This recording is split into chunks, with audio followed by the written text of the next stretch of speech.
This is The Weekly Set, the official podcast of TheTotalScreen.com. Episode 195, recorded February 22nd, 2019. Hello and welcome to The Weekly Set, the official podcast of The Total Screen. I am your host. My name is Tyson, and joining me today, as always, is my partner in crime here at The Total Screen, William Rohrig. Hello. So today, as usual, we are going to be talking about True Detective. This week, we're talking about the penultimate episode of Season 3. We're also going to be talking about Episode 5 of Season 4 of The Magicians. And before that, though, I want to kind of just go in a little bit on some other shows I've been watching that I've been catching up on, and just kind of talk about, kind of what my recent TV experience has been. So first up is just something that I very much enjoyed, which is The Umbrella Academy. I finished this probably about halfway through the week. I was able to kind of get through the show. I remember I described it to you before. I said it was like if Wes Anderson made X-Men.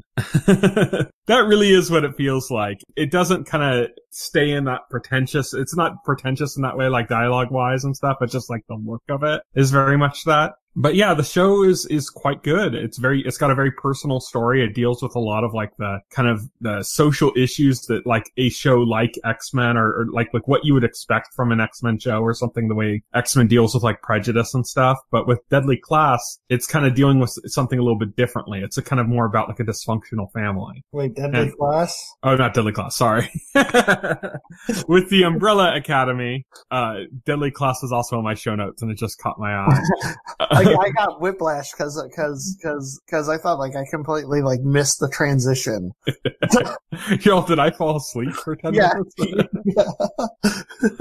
No, but with The Umbrella Academy, yeah, it's very much about like a dysfunctional family. And so you kind of get like all these different people's place in this dysfunctional family and just kind of how all of them were kind of treated poorly by each other and by the person who raised them. But not, it all comes from it's not like one of them is like a villain that caused problems for everybody else, or like everybody's against this one person and they're the bullies and this person's innocent. It's just like about how these different viewpoints and different positions and different roles that people have in this family have created tension between them, right, and problems between them, and how when something changes in the dynamic of their roles, all of those things kind of come into effect, which is really good. But at the same time, it makes me think like, I just can't imagine them topping this with like a second season, because it's, like when you watch a show and it's just the first season is so deeply personal that you're like, well, where can you go from here? I mean, you can go bigger and more epic or do other things like that, but you're not going to be able to match how personal it was, Right, right. A good example of that for me would be like the first season of Dexter. And Dexter continued to be good for a little bit after that. It made it through about 4 good seasons, really, before it kind of completely fell apart. I thought season 4 was actually pretty amazing. Season 4 is really good, but to me, like, season 1 was so deeply personal with the way, like, right, the identity of who the killer ended up being and the way that connected to, like, Dexter's past and the way everything kind of fit in there. It's like, you can't top that kind of a personal experience. Like, in Dexter, they were able to do something really good with season 4, but it was also very different, like, they weren't able to recatch that same lightning in a bottle. They had to do something different. Well, yeah, you have to do something different. With that being said, yeah, it went downhill afterwards, so we don't need to talk about Dexter anymore. Yeah, Dexter only had 4 seasons. But as far as the Umbrella Academy goes, I'm looking up the comic it's based on. There are 3 volumes. So the first volume of the main series was Volume 1, The Apocalypse Suite. That's what this was. That's what this season 1 is. Yeah, and then there's Volume 2, Dallas, and Volume 3, Hotel Oblivion. So, I mean, they at least got like 3 seasons. Yeah, I'm just saying, like, I haven't read the comics, but, like, I can't imagine imagine, like, because I know what the other volumes are about, basically. Right. And I can't imagine any of them being as personal as what the first season was. Right.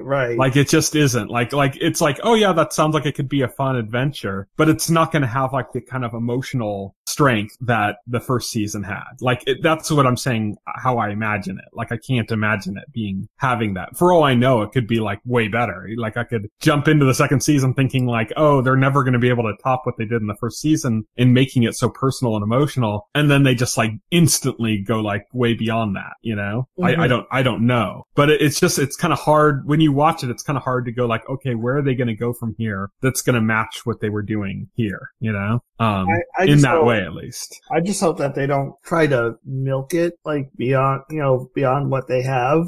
Well, Netflix doesn't usually run shows for too many seasons. It depends, I think. Yeah, but Netflix is pretty good about.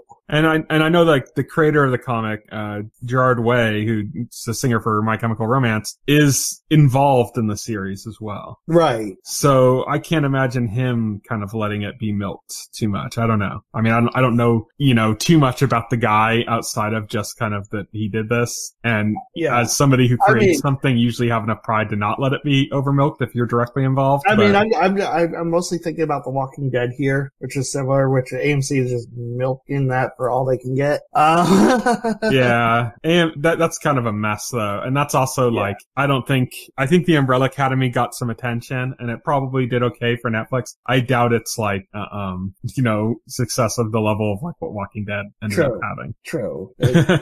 But that's the Umbrella Academy. I highly recommend it to anybody who wants to watch it. There's kind of disagreements about, some people think that it loses focus in the middle of the season and stuff. And it kind of does if you're really in it just for like the main like apocalypse plot. It kind of like loses that thread for a bit and then eventually catches up again at the end. But in between there is like the best stuff. It's all the family drama, which is what is actually the best part of the show. That's what it said. The story's not really actually about the apocalypse.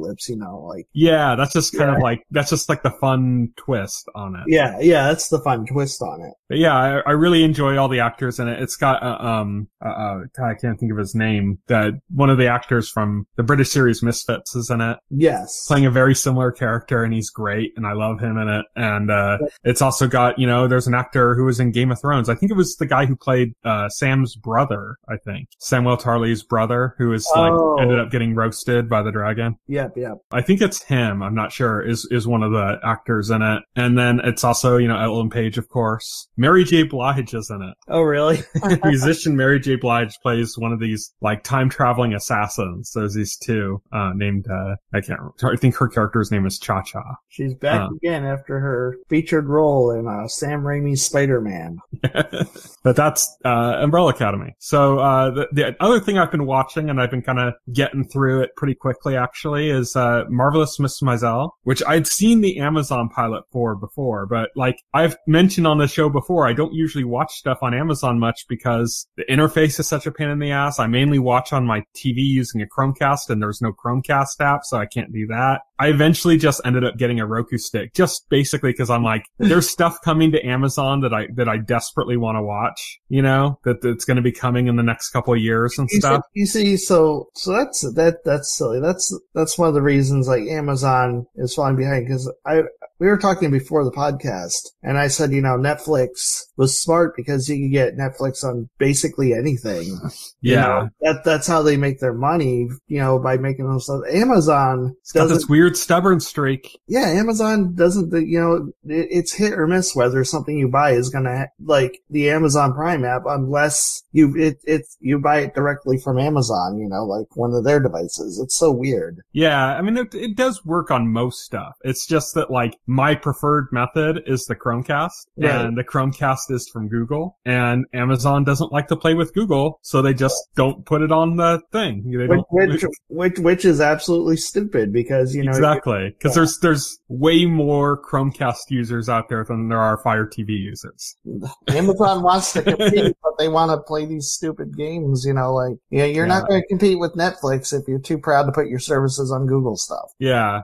So like that's annoying. I know they didn't have Apple TV support. I think that they do now. Right. I'm not sure. I wasn't going to buy a Fire TV because I'm not going to like reward Amazon for them being dumbasses about it. Right. Exactly. So I bought a Roku, which has, Amazon support and stuff. So I'm like, okay, I'll do that. And just pretty much mostly for Amazon. I also use it for HBO Go for something else I'm going to talk about a little bit later, just because it works better with anything that uses like cable authentication than like Chromecast does. Cause the apps oftentimes you have to like, they lose your login and you have to re-log in and stuff. Or with like Roku, it just kind of stays logged in. So it's easier to use for that kind of stuff. So it ended up being an okay purchase, but tell me about the purpose. Miss Maisel. That's an interesting show. I haven't seen it, so educate me. Is it good? Is it worth watching? It's very good. It's not at all like the stuff we normally talk about. It's not genre at all.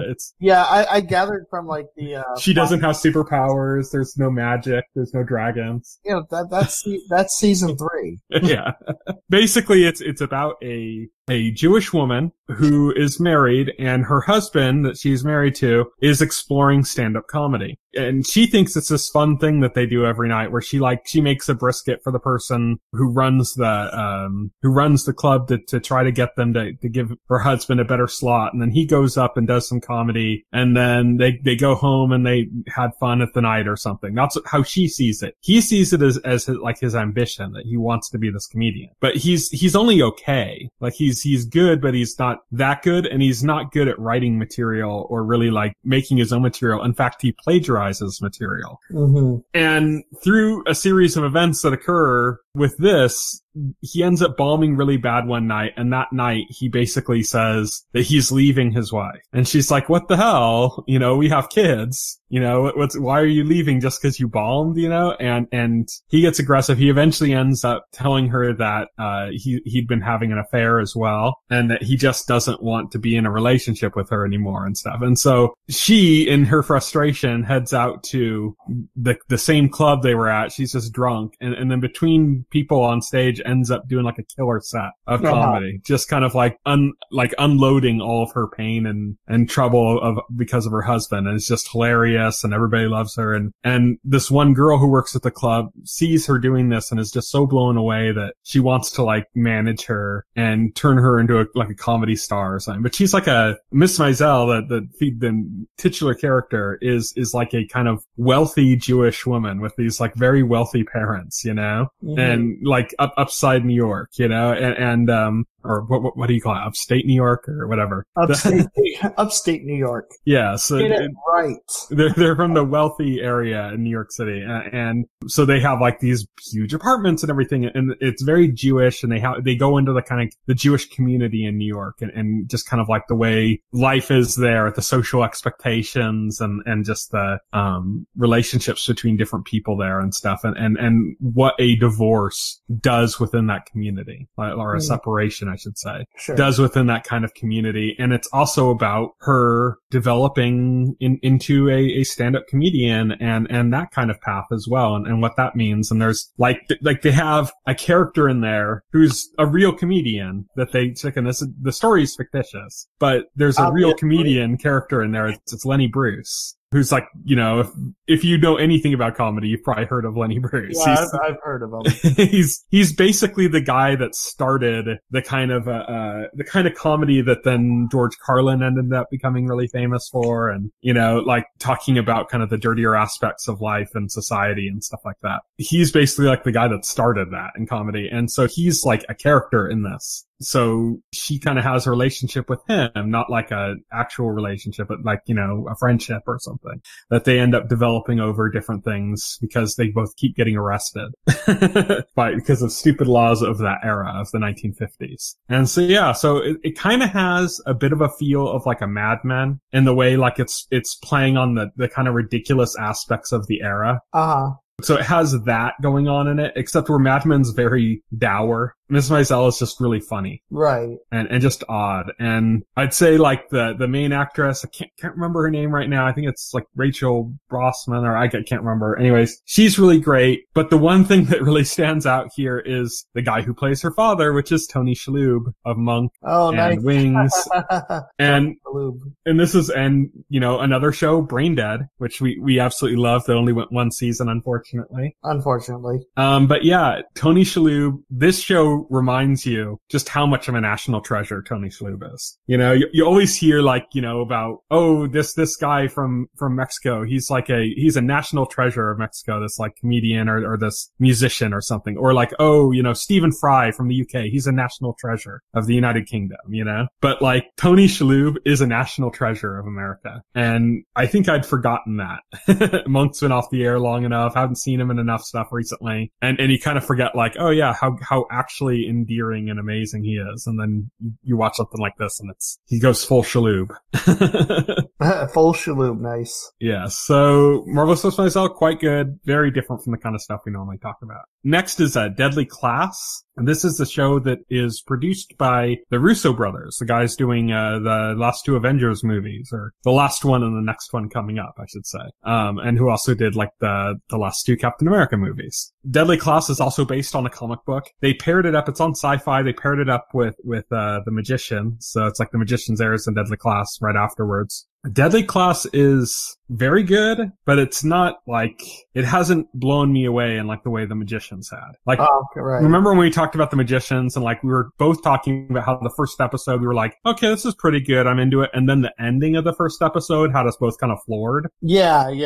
It's like Deadly Class didn't really have that moment much. You know, like I noticed like the shows that really like grab me, like have that moment. Like Game of Thrones was similar when I first watched it, in which like the end of the first episode, like when that moment happens, it's such like a holy shit moment that, you know, I was hooked from that point on. I was like, okay, I gotta watch more of this. Like, you know, I think the first episode of The Magicians, like the end there had like that same kind of impact for me. Yeah. It's kind of with the first episode of The Magicians, it was like, it was pretty good throughout. And then that ending just kind of really, you know, blew me away, you know? Right.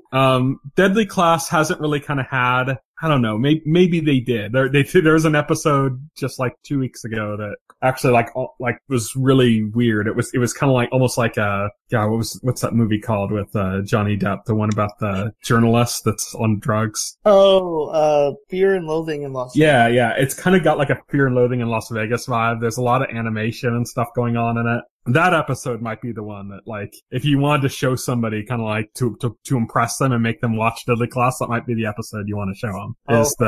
There's the episode where they go to Vegas and they kind of did like I said, like a bit of a Fear and Loathing kind of spin on it. But the show is very good in every kind of like production method, you know, like it has kind of this like Reagan era politics kind of thing going through it and it fits into like the kind of like punk rock nature of the show. And, it does backstories for characters. Whenever you get to a character's backstory, it's animated. It's not like, you know, with the characters acted out, it's animated and it's kind of cool, you know? The music, cause it's all 80s music, but it's not like the 80s synth trash pop that, you know, you usually see when you see like 80s movie. It's all stuff like The Cure and like underground punk and goth and stuff like that was from the 80s. And it really fits into the mood of the show. It kind of has almost like a little bit of like a Fight Club vibe, like a kind of anti-corporate or not to say anti-corporate, anti-Americana kind of aspect to it. Mm-hmm. So yeah, it's like, so when you look at all the pieces, it looks really good. It's just that there isn't necessarily anything that's really grabbing your attention with the plot, you know, like it's kind of like the plot's okay and there's some stuff going on, but it's not like nothing's really grabbing you in that way. But it's just the production itself is really good. And I kind of just keep watching and hope that it's going to have one of those moments. Some shows get it fairly late, you know, I think with Spartacus probably didn't get it till about 4 episodes in or something where It like suddenly got really good. Yeah, like some shows, it takes them a little while. That's the same thing, was it The Expanse? Same thing. Like, Expanse had like really good production. And like, you could look at all the different aspects of it and be impressed by it. But it wasn't until that one episode on that Martian ship. That's when like, it was like, holy shit, this is amazing, you know? So, Deadly Class kinda had maybe you could say like that last episode, that one in Vegas, kinda fits that mold a little bit. But I think plot-wise, it still hasn't reached there. But it feels like it could happen at any moment. Like, it feels like a show on the cusp of greatness. You know what I mean? Right. So that's Deadly Class. That's what I can say about that. And then the last thing I've been watching a lot of recently is Game of Thrones. I've been watching one episode a day because I figured out that if I started at this one specific day and watched an episode every single day, I would finish all the episodes that are currently available the day before the new season starts. So I've been watching this with my mom. We're on like, I think episode 7, or I think tomorrow we're watching episode 8 of season 2. So that's about how far we are in right now. So we're getting close to the big, Battle at Blackwater Bay episode. That'll be like, we'll be watching that on Sunday, probably before this episode's out. This podcast is out, I mean. But yeah, it's been fun rewatching Game of Thrones. It's like, you forget how much you hate Joffrey. Every second he's on screen, it's like your skin crawls. It's like, hate that guy. And then you remember, having watched the show, what his eventual fate is, and you get a little smile. But yeah, it's fun watching it. It's also fun. I don't know. Have you rewatched any of the episodes since you started it initially? No. It's kind of fun rewatching it because there's things that have happened in the later seasons that you can see clear foreshadowing for. Right. In like the earlier episodes and stuff, or you see something and you're like, oh shit, this character said this, or like there's moments where like they have this really like kind of goodbye between two characters, and then you realize, shit, that's the last time those two characters have been on screen at the same time. Like, sometimes because a character died, sometimes they just haven't been on screen. Like, there's the episode, I think it was like the second episode when Jon Snow ended up leaving and to join the Night's Watch. And it's like, shit, that is the last time, like when he had visited Bran, who was unconscious in bed after what you said was the end of the first episode of Game of Thrones. And he's like having a hard time trying to say goodbye. Well, Catelyn Stark is sitting there kind of giving him the evil eye because he's the bastard, And you're like, shit, that's the last time those two characters have talked to each other. Like, they haven't seen each other, and they're going to see each other very soon. Like, the first episode of season 8 begins with, apparently this is what's been reported, begins with, Jon arriving back at Winterfell. Right. So if that's the case, then they're gonna see each other again, and they haven't seen each other since the second episode of season 1. So it's kind of crazy when you rewatch it, because all these things kind of pop back to you, like, oh yeah, that's right, these characters haven't seen each other since then, or these characters don't even know that, they're both still alive, or these characters aren't, connected in this way yet. And so it's really kind of fun watching it for that reason. And of course, it's fun because it's Game of Thrones. It's a great show. Also, seeing how small the dragons are at the end of the first season. Well, they're baby dragons, little baby dragons. Yeah. It's just so funny watching them, like, riding on Daenerys' shoulder or something, and you're like, well, now she's riding on their shoulders. They're so big. It's kind of crazy. So yeah, that's been my Game of Thrones rewatch. So if anybody wants to kind of jump in and rewatch Game of Thrones, it's, like I said, we're watching one a day to catch up, and we're only on like episode 8 of season 2. So if you start and jump in, you could watch like 1 or 2 episodes a day and be caught up by the time it comes back. And it's a great use of your time. But let's jump into our regular discussion shows. So first up is True Detective Season 3, Episode 7, The Final Country. This is the penultimate episode of Season 3, and stuff is starting to move fast. We're starting to get kind of answers, and things are starting to piece together a lot more. As it became clear in the last episode, it's just very clear now that the disappearance of these children is directly connected to the Hoyt family. Yeah. And it's just a matter of like how deeply and why. It's obvious that Hoyt family is involved with this. But we're one episode away from the finale, so we're one episode away from potentially having all the answers. Or a very unsatisfying ending. It could go either way, really.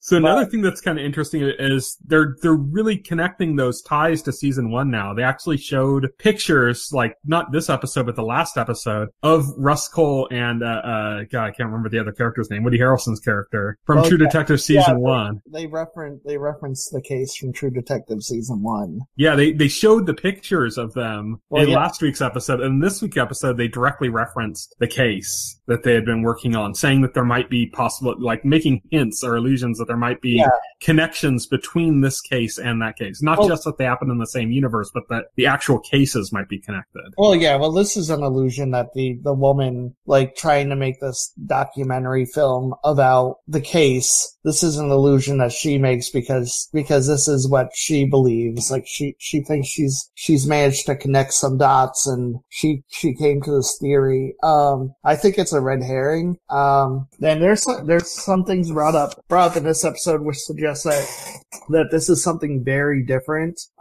They mentioned that the Hoyts had a daughter, who lost her daughter, due to an accident. And my theory is that they set up, they took the girl to replace, to be like a surrogate daughter. Yeah. Woman. They're all the kind of leads seem to be implying it's like a pedophile ring or something. Right. But this episode with that revelation really makes it start to feel like it could very much be, like you said, a red herring set up to make you think that it's going to connect to this other season. It's going to be about a pedophile ring. It's going to be about all this corruption to protect it. And instead it's going to be about a wealthy family with a sad problem that exerts their power in a way to, Right. to help one of their own or something, rather than to, abuse somebody. Yeah, rather than to abuse somebody. And that looks like it's very much the direction that it goes. Now, this episode, we finally get to find out what the two detectives did that was so terrible. Yeah. Right, that basically... We should start with the fact that Tom's dead. we kind of knew that was coming at the end of the last episode. Yeah, we knew it. We knew when the head of security for Hoyt, I forgot the dude's name, but when he snuck up behind Tom at the end of the last episode. Yeah, Harris James. I knew they weren't going to have like a friendly conversation, and that would be that. Yeah. You kind of knew what was going to happen there. And we got to see actually that he's dead. Not only that he's dead, but that it was staged to look like a suicide. Yeah, they staged it, which is the same thing they did with Tom's wife. Mm-hmm. They staged her death to make it look like an overdose, or so the cousin said. Yes. That's what... For all we know, it could still be a suicide. It just seems very suspect. But it does seem very suspect.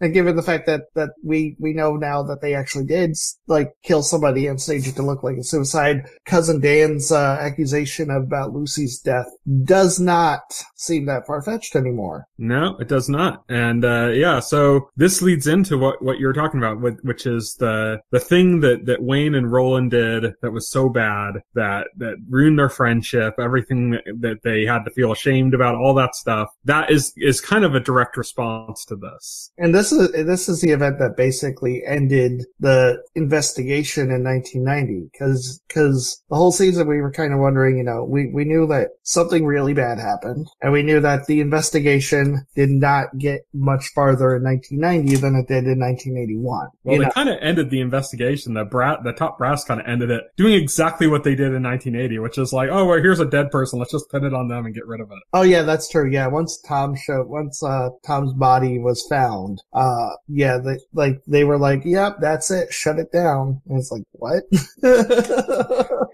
They have this guy, the Attorney General Gerald Kent, who's the state attorney general in the show. He is just an incompetent piece of shit. Yeah, that guy is awesome. Run a case until somebody turns up dead, then close it and pin it on the dead guy. Yeah, and then reopen it because new evidence surfaces, and wait till somebody else dies and pin it on them. Yeah, exactly. So he's just kind of like a completely incompetent boob. Yeah. We've seen throughout the season kind of Wayne and Roland's, mostly Wayne's absolute frustration with this guy. Wayne. Roland is depressed. He's upset now because he was good friends with Tom, so Roland's kind of like does not want to continue with it. Wayne doesn't want to give it up. Wayne knows that there's more to the story, that there's more that they can look into, and Wayne does not want to let it go. Wayne kind of manipulates Roland a little bit here. He does, yeah. He kind of gets Roland all hyped up on the idea of Tom being dead and that this guy might have some involvement in it. Yeah, I think when he's trying to imply that to Roland, he's doing it mostly to manipulate him, but he's actually dead right. He's completely right. It is exactly he's completely right. Yeah, because Wayne gets on the trail of Harris James, and Wayne decides that they have to go after Harris James. They have to get him to talk.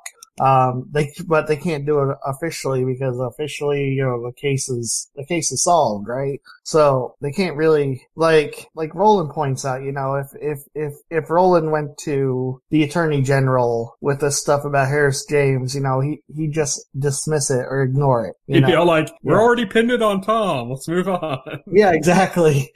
We already got our patsy. Don't stop it. That'd be his attitude, So Wayne kind of manipulates or convinces Roland to do this off the books, to just go get Harris James, and question him. And yes, those are put in the polite terms, because what I mean by go get is illegally stop and kidnap him. And question means beating the shit out of him until he says the right things. Yeah. But we'd seen before when we saw the one pedophile that was in town that they assaulted, and that was kind of a little preview event for this. They actually take Harris James to the same barn in which they beat up the pedophile in 1981. Yeah, it's their favorite haunt. Yeah, it's their favorite haunt. It's their favorite place to beat the shit out of suspects. As one does when you're a police officer. Yeah.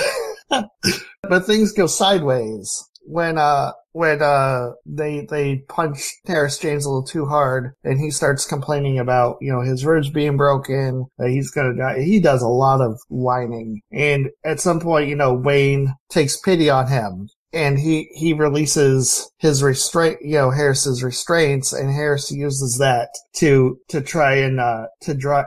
I forgot who. Harris uses that. He jumps on Wayne, and Roland is forced to kill him. Yes, which ends their only lead, basically. Yeah, the only person that they had who knew anything about what was going on, and Roland is forced to kill him before he could say shit. And it's also hard for Roland because Roland has to kill a man in like an unofficial capacity, and that's something that's going to haunt him and cause him problems. Mm-hmm. And we know that this is the event that cues to the end of their relationship. Yeah, of their friendship. Because Wayne talked Roland into this. Roland went along with it, and it ended up especially bad for Roland. Mm-hmm. So he blamed Wayne for this big time. Yep. Also, we have some scenes with Amelia trying to follow up her kind of leads after she had an encounter with a black man with a dead eye at her book signing in last week's episode. So this kind of inspires her to go look up Lucy's Lucy's best friend in town, and talk to her a little bit about it. And she ends up, by doing that, finds a picture of the kids on Halloween. And in the background of the picture are two adults dressed as ghosts that seem to be possibly this interracial couple that's been mentioned a few times. That's what she thinks. Yeah. Yes. So, the woman gets a little weird because she's like, can I take this and make a copy of it or something? And she's like, no. And like yanks it back. And then finally after a little while, she's like, you promised to come back or something. And it's almost more like she's less worried about losing the picture than she is that she wants her to come back because she's lonely or something. This is kind of a weird woman. She's an odd woman. I think she's just attached to that picture because it's one of the only pictures she has of like the children. Mm-hmm. And so I think that's her attachment to the picture. Yeah. Speaking of this black man with the dead eye, though, Wayne is able to uncover a little bit of information from two different sources. Or he's from one source. His wife uncovered it from the other source, I believe, which is that this black man with the dead eye is named, called Mr. June by the people at the Hoyt household. So he worked for the Hoyts. He lived kind of like in their basement of their house and was the only one allowed access to the lower levels of their estate. Right. And so we get this information. I believe they get another name, which is Watts, which is what I think his wife uncovers, if I remember correctly. Yeah, his wife uncovers that the guy's name is Watts. Oh no, wait, was it his wife or no? It was the. I think it was. No, it was the documentarian in 2015. Oh, okay. That mentioned this black man with the white eye that people called Watts, and Wayne was like talking to Roland right afterwards and like, write that down before I forget it, because I will forget it. And so they have these different kind of leads on who could potentially be this black man that they've heard rumors about, that they've been wanting to kind of interview. Who we now know pretty concretely is not Sam Whitehead, the guy that almost started a race war in 1980. Yeah, it's not that guy.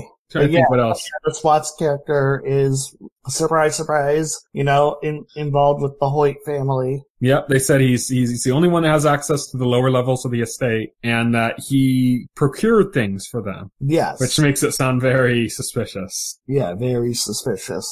I'm trying to think what else to really go over. Oh, there was a creepy ass scene where Wayne had gotten back from, the killing of this, Harris James guy, and he's sitting in his backyard just burning all of his clothes, sitting in his underwear. And his wife kind of comes out and is like, are you okay? Like, what's going on? You want to talk about it? He's like, I can't talk about this. I can't. And that leads into he finally she convinces him to talk about it in the morning. And so in the morning, they're having breakfast and their kids are off playing somewhere in the house, and they're sitting there and they're talking about it, and he's not giving her a lot of information. He's giving her a little bit. And when that happens, he gets a phone call. Yes. He gets a phone call from Mr. Hoyt himself. He talks about, basically implies that he knows exactly what happened between Wayne, Roland, and Harris James. Yeah. How he knows what happened, I have no clue. We don't know. But he implies he knows. He also says, I could come into your lovely home and meet your family. Wayne. He basically tells Wayne to get in the car, come with me, do everything I say, or, I'm gonna kill your family. Yeah, he was loosely implying that, yeah. He says that stuff without saying it, obviously.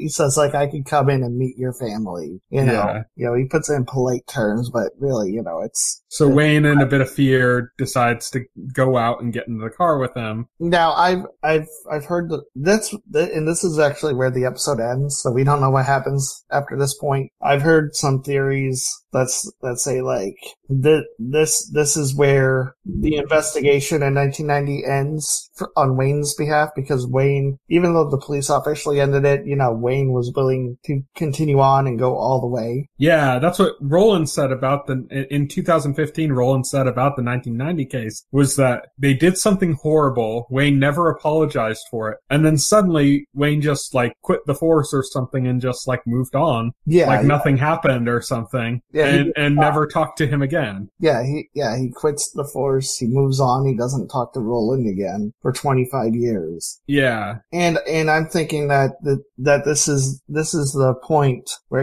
whatever Mr. Hoyt tells Wayne, it convinces him to just give up on everything. And I think the problem for Wayne in 2015 is that he doesn't have any memories of that.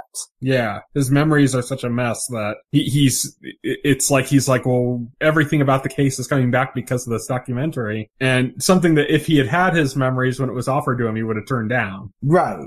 But because he didn't, everything's kind of coming back to him, and now he's being led up to the point where maybe he'll rediscover kind of what was said. And for us, the audience, we're going to learn what was said. Yeah, of course we're in going this meeting he had with Mr. Hoyt. Right. We're gonna learn what happened through Wayne's own self-revelation. Yes.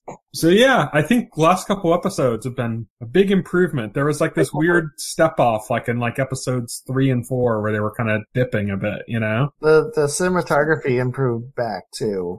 Oh yeah, everything improved. Everything improved. The editing improved. They went back to these kind of like these cool like transitions that deal with like Wayne's memory and using his failing memory as like a device in the editing for transitioning between time periods and stuff. That's all started coming back like 2 weeks ago, and now it's kind of like fully back in place again. So it's just, when we were concerned initially after we had seen like episodes like 3 and 4, and we were like, okay, well, why is the show not as good? Why are they abandoning these mechanics that were so good in the first 2 episodes? It just seems almost like those 2 episodes are like an anomaly now. Yeah. So yeah, it's kind of all back in play. So hopefully, the season finale ends up being really good. Yeah, I'm hoping. If I remember correctly, the season finale of season 1 was like, it started really good, and then the ending itself was a little on the weak side. So we'll have to kind of see how this plays out. We're going to have to see maybe if there is a connection with season 1. Wouldn't it be crazy if like all of a sudden like Matthew McConaughey and Woody Harrelson showed up? Yeah. But I don't think that's going to happen. Yeah, that's unlikely. Even though they're still listed as producers in the opening credits. Yeah, but that's just once you're on that, you're on there. Also, the director of the first season, who directed every episode of the first season and had a huge falling out with the creator of the show and hasn't been involved at all since then, he's still listed as an executive producer too. Oh, nice. I don't think anybody on season 2 is listed as an executive producer.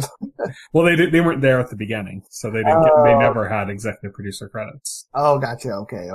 Like Woody Harrelson and Matthew McConaughey were the ones who got the show made. That's true, yeah. Like it was their names being attached as executive producers that made HBO buy it. Yeah, that makes sense. So that's just kind of like the way executive producer roles go. And once you get one, you're pretty much permanently there. The exception would be in the case of like for example, the show Better Things on FXX was created by Louis C.K. It has a new season coming out. He's no longer an executive producer on that show. Yeah, okay. Yeah, so something extreme. Yeah. They have to be taken off. Like, you know, it's not a matter of still on. It's like, no, it's like you're always still going to be on unless you're purposefully taken off, you know? Right. Like, I wonder if Kevin Spacey has an executive producer credit on the last season of House of Cards. You doubt it. I doubt it. Yeah. Yeah, some of these things like that, it's like, yeah, that's where you see an executive producer credit get pulled off. But otherwise, yeah, it doesn't mean that people aren't involved in the show in any way anymore. They're just getting paid, basically. Like, Woody Harrelson and Matthew McConaughey are still getting paid for episodes of season 3 of True Detective. And they haven't talked about it or done anything in relation to it in years. But they'll still get paid for every episode made because they helped get it off the ground. But that's it for True Detective Season 3. Let's move on to our last show that we talk about actively here, which is The Magicians, Season 4, Episode 5, Escape from the Happy Place. So this is the episode where we actually get to see Elliot, like the real Elliot, for the first time since... It's actually an Elliot-focused episode. Yeah, and it's the first time we've gotten to see the real Elliot since, like, you know, the Season 3 finale, I guess. So yeah, you have this episode, you get to see the way it works with the monster possessing him. And basically what it is that the monster is kind of taken over him, except for this imaginary aspect that's closed off within his mind. Yeah, so we get to see how it works. So the monster basically relegates Elliot to an area of his mind, which is the happy place, which basically is a part of him that's designed to subdue him and just make him so content that he'd never leave. Yeah, the guy who ends up eventually explaining this to Elliot calls it the happy place. Yeah, the happy place. And for Elliot, this is basically just break bills, the dorm, or the house. The house, you know. The physicker's house, and his time with, like, basically, you know, drinking and hanging out and partying with Margot. Which basically, if you remember, when the series start, he was like the king of the house, Yeah. He was basically like if that was a fraternity, he was like at the top. Yeah. Basically.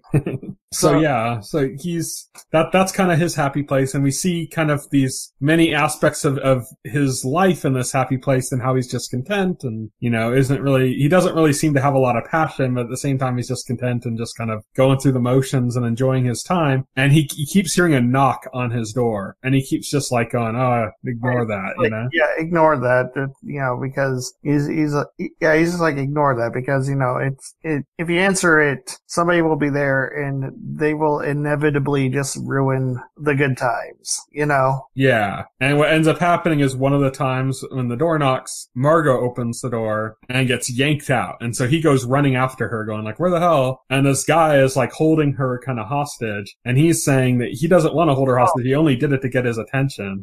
And it's the guy in the castle who was previously possessed by a monster whom Elliot shot and killed. The last host before Elliot. Yeah, the last host before Elliot. This is, and Elliot is like, if this is all my memories, like, where are you from? I don't remember you. And then, like, eventually Elliot's like, oh yeah, I shot you.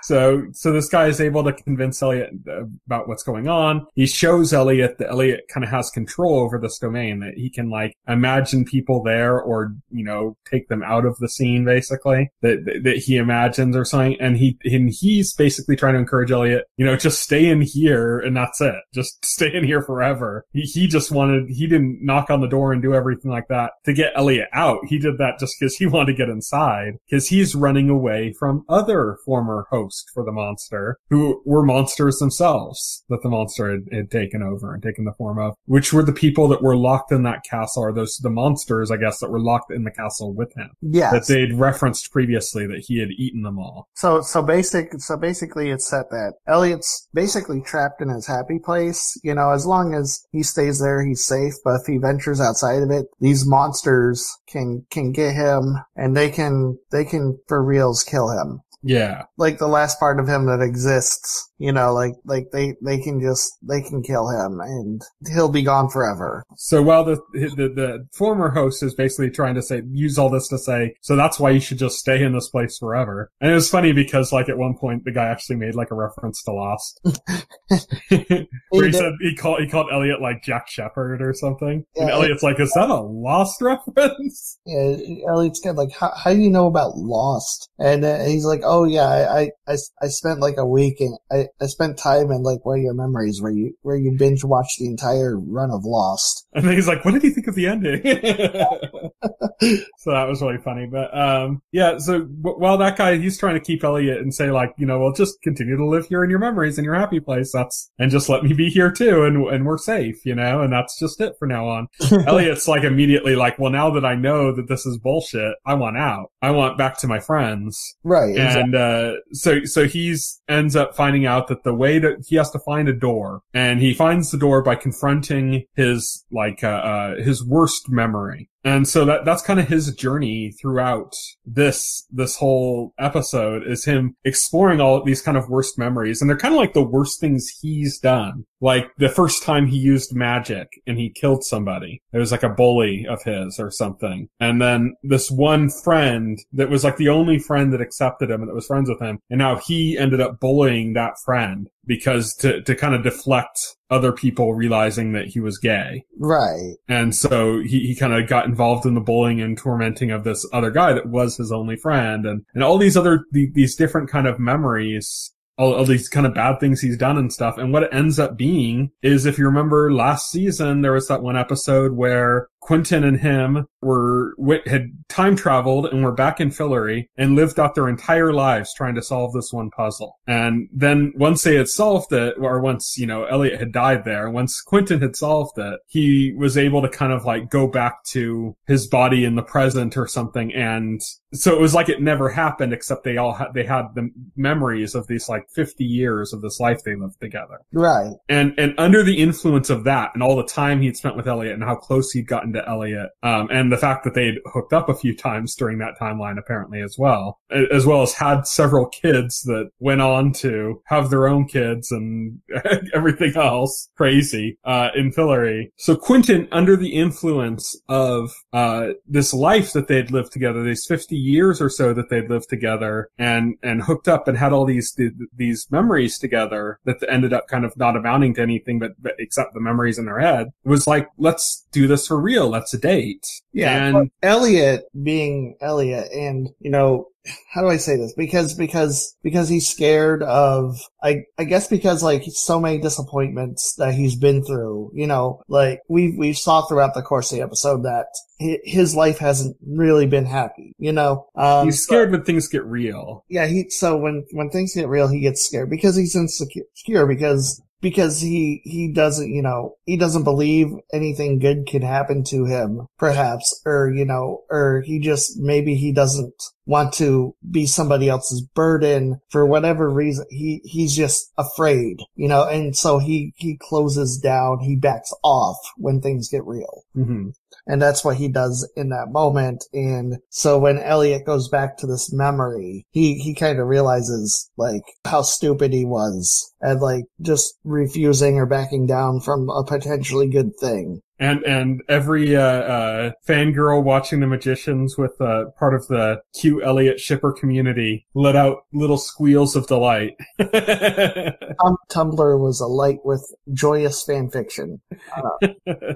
I'm sure. Yes, as Elliot and a projection of Quentin ended up kind of like making out as Elliot reveals this is his worst memory, basically. Now we can backtrack and kind of cover up some of the other storylines that are going on, because him getting out of the monster's control for a brief period of time coincides with what everybody else has been doing throughout this episode, which is that Quentin, and now everybody else basically, because he's told everybody else, believes that Elliot is dead.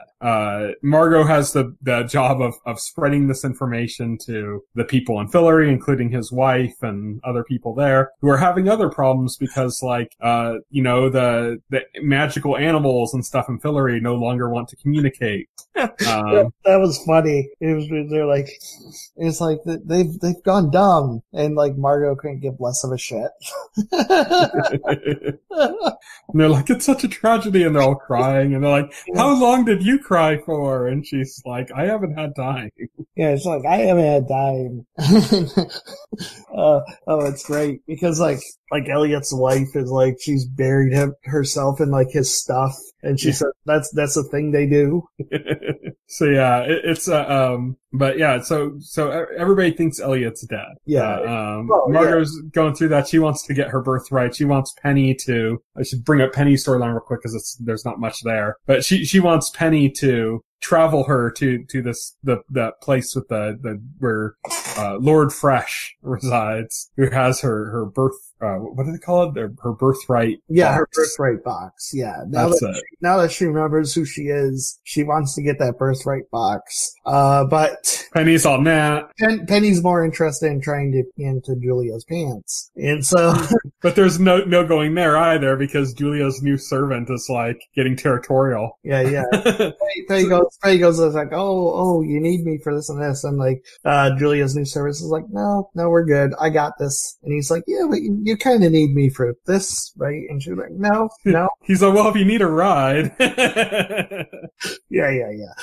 So he ends up taking off and just kind of going to a park bench to brood. And then some mysterious person stabs him in the neck with a needle. The same guy that had confronted Marina.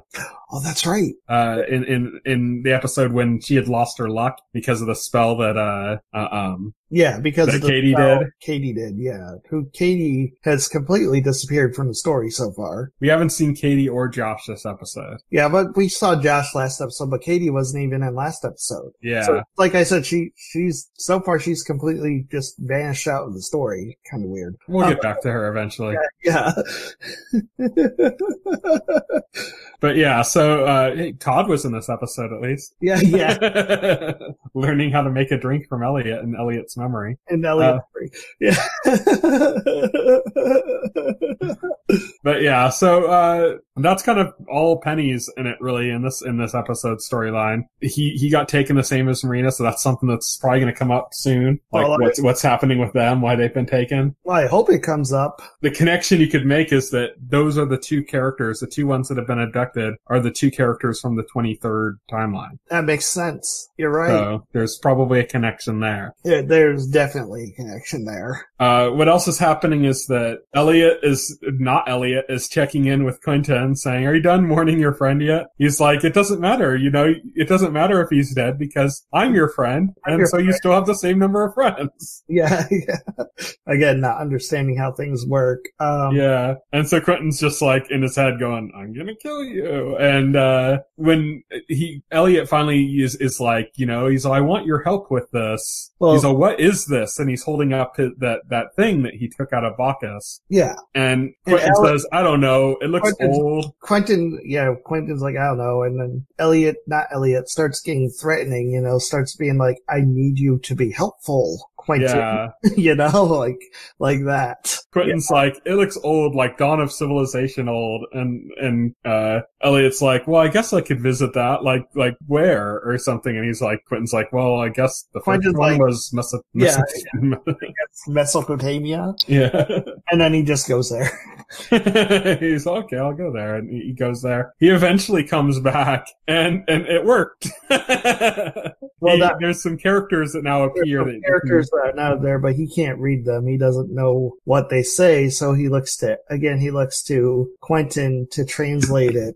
At this point, Julia has been visited by a goddess who hates her, by the way, and wants her dead. But that's beside the point because she tells Julia that she's afraid of this monster because, again, she's a god and he's looking to kill all the gods. So she's more worried about this monster than worried about killing Julia or making Julia suffer in any way. So priorities. So what she tells Julia is that there is a way to kill the monster, and that's through like this blood. I forgot. Well, it's not to kill him; it's to like seal some of his powers temporarily. Yeah. They have to like squeeze blood or squeeze juice out of a rock. Yeah, they have to. Yeah, literally. Or milk out of a rock. Or something. Literally squeeze blood from a stone, right? That old saying. Yeah. They literally have to get blood from a stone in order to do this, and basically she tells Julia that this is what Julia has to do.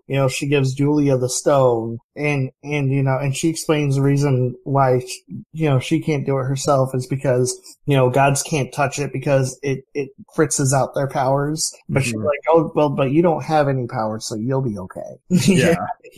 So Julia and her new servant take Elliot to break bills to the library to try to read books to learn what they need based on the letters that appeared on this.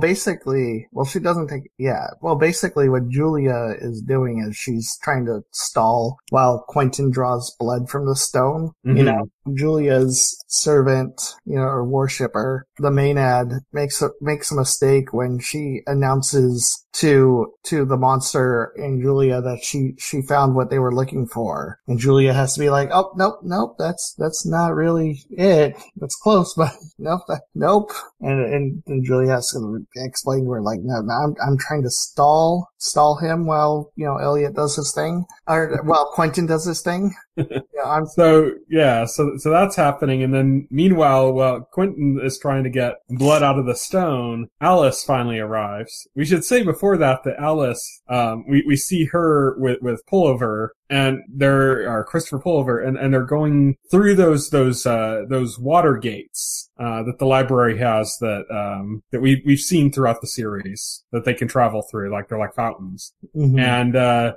she's supposed to be helping him find a place that's like a paradise that he can relax in or something, and as payment for him helping her find the books. And then she's gonna head back to Earth and try to help Quentin and everything. She sends Pullover to this one place, and she's like, oh, and if you change your mind, here, I tied a rope off so you can climb back up if you want to. And then once he goes in the water, she like removes the rope. Yeah. So you're like, oh, okay, well, she sent him somewhere, she ends up telling Quentin when she ends up encountering Quentin, which is when he's trying to get blood from the stone, that she sent him to the poison world. So she basically just killed him. And Quentin's like, well, I don't know how to feel about this. Yes, he's a monster, but he was also my favorite author. Yeah. and you murdered somebody, you know? Like, did you make things worse or better? Well, yeah, I think the way Quentin phrased it was you murdered my favorite childhood author. You know, I mean, he was a monster, but still, you know, and then Alice, you know, is super conflicted because, and she says, you know, is that good or bad? You know, like she's kind of, you know, like really has, you know, really like struggling with the morality of it. Is it good that she murdered this guy because he was a monster, or, you know, is it bad that she murdered a guy? Is it bad that she murdered a man? And, you know, Alice is just really conflicted, and it's like she hadn't even thought about it up till that point. Yeah, up until that point when she confronted Quentin, and all she wants to do now is save Quentin's life, you know, even though Quentin tells her flat out that saving his life won't fix anything between them, you know. Yeah, so she ends up convincing him that he's gonna die. He kind of like doesn't care. He's like, I need to do this anyways. It doesn't matter if I'm gonna die. And if it says I'm gonna die in a few days, then help me do this sooner. And if that ends up happening, then it could completely change the timeline, you know? Yeah. Alice is like, you know, if one variable changes, then the whole thing could possibly change. So what we end up finding is that Quentin's downfall, as written in the book, is that he gets distracted by a dog. Yes. And the woman who owns the dog. And that causes not Elliot to see the blood from the stone that they had gotten out, and then he murders Quentin. Which the dog thing still happens, but it's not what actually ends up ruining the plan, because Alice manages to get Quentin back on task before Not Elliot shows up. Mm-hmm. But what ruins the plan is that the real Elliot finds the door and finds the way to break through. And basically, real Elliot starts talking through his own body, and Quentin realizes it's Elliot, and he doesn't go through with it, knowing Elliot's still alive in there. Yeah. So knowing that Elliot is still alive, he's like, and Alice almost hits him with the blood, and then Quentin kind of turns him around and he gets hit himself in the back with it. But, you know, it doesn't matter because he's not a god. He doesn't have any powers or anything. It doesn't matter. But this does almost lead to them getting killed because Not Elliot, the monster, regains control, you know, because Elliot decides to not completely scepter the door, and the monster regains control, and the monster, you know, kind of pieces together pretty quickly what happened, but the goddess that gave Julia the stone shows up to you know, chastise Julia and Quentin for not going through with the plan, and the monster kills the goddess right then and there. And so, who, by the way, we learned in this episode, seems to be the person who orchestrated this whole plan against the Not Elliot monster in the first place. Yes. Because the Maiad had said that Bacchus hated her, this other goddess, because the goddess had convinced him to do something stupid. Yeah. Or like terrible. And she mentioned pretty clear implication that it's this exact thing. Well, she mentioned that, she convinced Bacchus to do something terrible that Bacchus wouldn't tell anybody about, which was unusual for Bacchus because, you know, he told his maidenheads basically everything. Yeah. You know, and so the fact that there's something he did that he wouldn't talk about, you know, but we don't learn what that was. But she's dead now, so the monster kills her. And so with a bit of quick thinking before the monster turns around and kills Elliot, Julia, Quentin, everybody, yeah. Yeah, Quentin, everybody. Why do I keep saying Elliot when I mean to say Quentin? Damn. Quentin and Julia. Before he turns around and kills them, they quick thinking, they play it off as like, oh no, that was the plan to get the goddess to show up and so you can kill her. We were helping you trap her. And they couldn't tell him because she was watching. Yes. And so they say this, they're able to convince him, and then Julia even throws in. And on top of that, we even have this that tells you exactly what those things are. And it's a spell that uses those objects to create a body. Yeah. Possibly your body, you know? And, so this is the first time we learn what it's for either, you know? Yeah. And now that they know that Elliot's alive in there, the idea that this is going to create a body for this monster could actually be to their benefit, because if he leaves Elliot's body to go into this one, then Elliot has his body back. So there's like a logic you can see that wasn't explained, you know? Absolutely, yeah. So yeah, and that's pretty much it. Not Elliot falls for it. He's happy to have another stone in the spell, and he disappears off to wherever Not Elliot goes when he's not with them.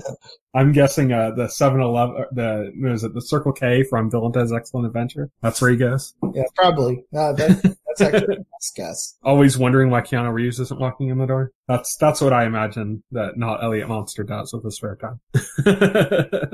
Anyways, that's pretty much it for the episode. I wrote down a few things as I was watching it that were just kind of like funny things that I noticed. There's the one part where Julia's like staring at the Maiad, and the Maiad doesn't realize why, and then there's like a moment of silence for a second, and the Maiad asks, "Do I have a booger?"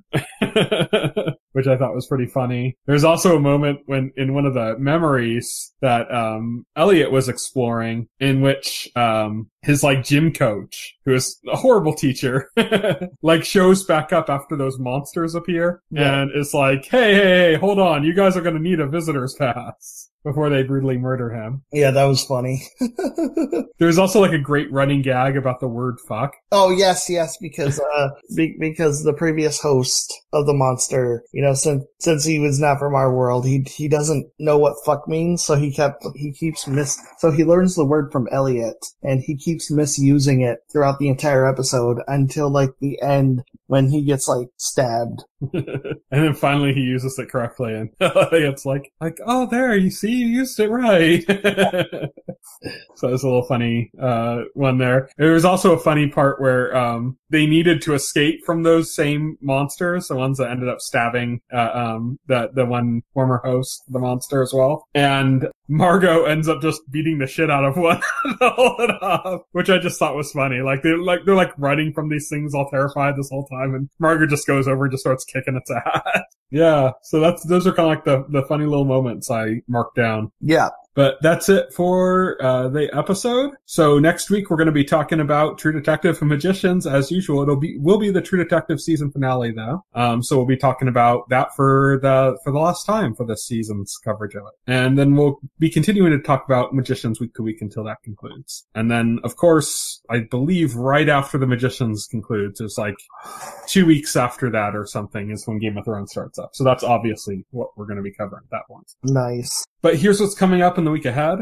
So as we're recording this, it's Friday, February 22nd, 2019. Chef's Table has returned to Netflix. Go Viva Tu Manara. I probably botched that again. It comes back to Netflix. Rebellion to Netflix. Sabura to Netflix. And Workin' Moms to Netflix. So just a bunch of different Netflix shows. Then on Sunday, February 24th, 2019, Hot Streets comes to Adult Swim, and Whiskey Cavalier comes to CBS. On Monday, February 25th, Will's favorite show, Shadowhunters, returns to Freeform, and The Enemy Within returns on NBC. Then on Wednesday, February 27th, Gone, a new miniseries, comes to WGN. And on Thursday, February 28th, Better Things comes back to FX. That's the one I just mentioned in the podcast today as being Louis C.K. used to be the executive producer on it and no longer is. But that show comes back sans Louis C.K. On February 28th. Then on Friday, March 1st, 2019, The Widow debuts on Amazon Prime. So thank you everybody for listening. You can reach me on Twitter. I'm at Tyson Gifford. You can reach Will. He is at Voxel Hero. You can check out our Facebook page and our YouTube channel as well as our site, thetotalscreen.com. You can subscribe to the podcast through any major podcast client like iTunes or Pocket Cast. And the entire backlog of our podcast is available on our YouTube channel. All the links to our social feeds and our YouTube channel, everything you can just find by going to thetotalscreen.com. That's our main website. So thank you everybody for listening. Good night. Good night. If you would like to reach out to us and make a comment, send an email to contact@thetotalscreen.com. thetotalscreen.com. Stay tuned to The Total Screen for the very